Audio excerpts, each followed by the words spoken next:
Hi friends, स्वागत है आप सभी का अमेजिंग हिस्ट्री चैनल में। मैं हूं आपका दोस्त स्मित प्रजापति और आज मैं आपको बताने जा रहा हूं अमर कथा महाभारत की दिलचस्प कहानी के बारे में। आप सभी ने महाभारत की कथा तो सुनी ही होगी। यह दो भाइयों के बीच लड़ा गया युद्ध था। एक पक्ष कौरवों का था तो वहीं दूसरा पक्ष पांडवों का। पर क्या आपने कभी यह जानने की कोशिश की है कि महाभारत के इस महायुद्ध में आखिर लोग खाते क्या थे? कौन उन्हें सही भोजन और सही पोषण युक्त खुराक देता था और इतनी विशाल सेनाओं का भोजन कौन तैयार करवाता था? इन सभी सवालों के जवाब जानने के लिए बने रहे हमारे साथ और इस वीडियो को शेयर करना जरूर ना भूलें।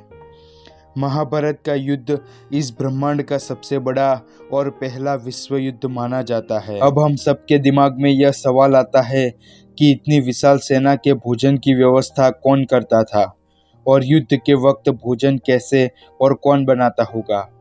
हर रोज उस समय हजारों योद्धा मारे जाते थे, तो फिर खाना किस हिसाब से बनता होगा। यह बहुत ही कठिन कार्य था। इसमें सबसे बड़ी विशेषता यह थी कि हर दिन कभी भी खाना कम ना पड़ा और ना ही एक भी अन्न का दाना व्यर्थ जाता था। तो इतने सटीकता से खाना कौन बनाता होगा? महाभारत के युद्ध में एक भी राज्य ऐसा न था जिसने युद्ध में भाग न लिया हो। लेकिन उस समय दो लोगों ने इस युद्ध में भाग नहीं लिया था। एक थे श्री कृष्ण के बड़े भाई बलराम और उनके साले यानी कि रुक्मणी के बड़े भाई रुक्मी। उनके अलावा बाकी सभी ने इस युद्ध में हिस्सा लिया था। लेकिन इनके अलावा एक राज्य ऐसा भी था जिसने इस युद्ध में हिस्सा न लिया और वह था दक्षिण का राज्य उडुपी। उडुपी राज्य को अपने पक्ष में लेने के लिए पांडव और कौरवों ने काफी प्रयास किया था, पर उडुपी के राजा तो बहुत ही बुद्धिमान और दूरदर्शी थे। उन्होंने श्री कृष्ण से पूछा, हे माधव, दोनों ओर से युद्ध के लिए पुकारा जा रहा है, लेकिन किसी ने यह न सोचा कि इतने विशाल सेनाओं का भोजन कौन बनाएगा। इस बारे में किसी ने सोचा ही नहीं है। इस पर श्री कृष्ण ने कहा, महाराज, आपने बिल्कुल सही सोचा है। आपके इस विषय को छेड़ने से प्रतीत होता है कि आपको कुछ संदेह है, तो आप मुझे बताइए। उस समय उडुपी नरेश ने कहा, हे केशव, यह बात सत्य है कि भाइयों के बीच हो रहे इस युद्ध को मैं योग्य नहीं मानता, पर अब इसे टाला भी नहीं जा सकता, जिससे मुझे अब इसमें भाग लेने की कोई भी इच्छा नहीं है।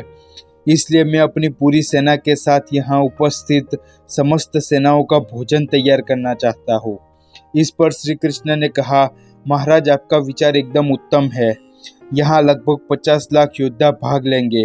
अगर आप जैसे कुशल योद्धा भोजन का काम संभालेंगे तो हम निश्चित रहेंगे। और वैसे भी इस सागर जैसी विशाल सेनाओं का भोजन भीमसेन और आपके अतिरिक्त और कोई नहीं तैयार कर सकता। इस प्रकार उडुपी नरेश ने भोजन का काम संभाल लिया। उनकी कुशलता कुछ ऐसी थी कि दिन के अंत में एक दाना भी अन्न का व्यर्थ न होता। दोनों पक्ष की सेनाएं भी यह देख आश्चर्य में पड़ जाती थी। जैसे जैसे दिन बीतते गए, सेना की संख्या भी कम होती गई।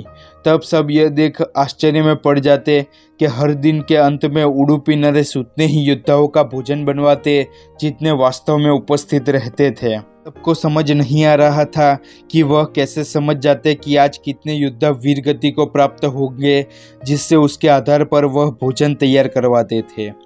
अंततः युद्ध समाप्त हुआ और पांडवों की विजय हुई। राज्याभिषेक का वक्त नजदीक आ गया।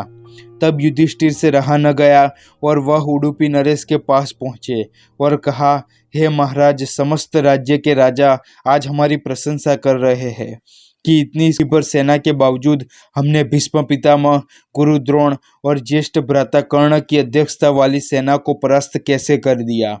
लेकिन मुझे लगता है कि सबसे बड़ी प्रशंसा के पात्र तो आप हैं, जिन्होंने इतनी विशाल सेनाओं के भोजन का प्रबंध करवाया था, किंतु ऐसा प्रबंध करवाया कि एक दाना भी अन्न का व्यर्थ न गया।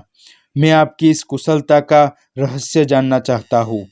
इस पर उडुपी नरेश ने कहा, आप अपने युद्ध जीतने का श्रेय किसे देना चाहेंगे? तब युधिष्ठिर ने कहा कि युद्ध जीतने का श्रेय तो एकमात्र भगवान श्री कृष्ण को ही जाता है। इस पर उडुपी नरेश ने कहा, यह सब लीला भी भगवान श्री कृष्ण की ही है। यह सुनकर वहां उपस्थित सभी योद्धा आश्चर्यचकित हो गए थे। तब उडुपी नरेश ने कहा, श्री कृष्ण प्रतिदिन रात को मूंगफली खाने के लिए बैठते थे। तब मैं प्रतिदिन उनके शिविर में गिनकर मूंगफली रखता और उनके खाने के बाद उन्होंने कितनी मूंगफली खाई है इसकी गिनती कर लेता। वह जो मूंगफली खाते, ठीक उसके 1000 गुना सैनिक युद्ध में मारे जाते। अर्थात वे 50 मूंगफली खाते तो 50,000 योद्धा वीरगति को प्राप्त होंगे, ऐसा मानकर उतने ही योद्धाओं का खाना मैं बनवाता था। यही कारण था कि कभी भी भोजन व्यर्थ न गया। कर्नाटक के उडुपी के श्री कृष्ण मठ में आज भी यह कथा हमेशा सुनाई जाती है। यह महाभारत की सबसे दुर्लभ कथाओं में से एक है। तो दोस्तों, यह वीडियो आपको कैसा लगा कमेंट करके ज़रूर बताओ। लाइक और शेयर करना ना भूलें। नीचे दिए गए सब्सक्राइब बटन दबाकर सब्सक्राइब करना भी ना भूलें।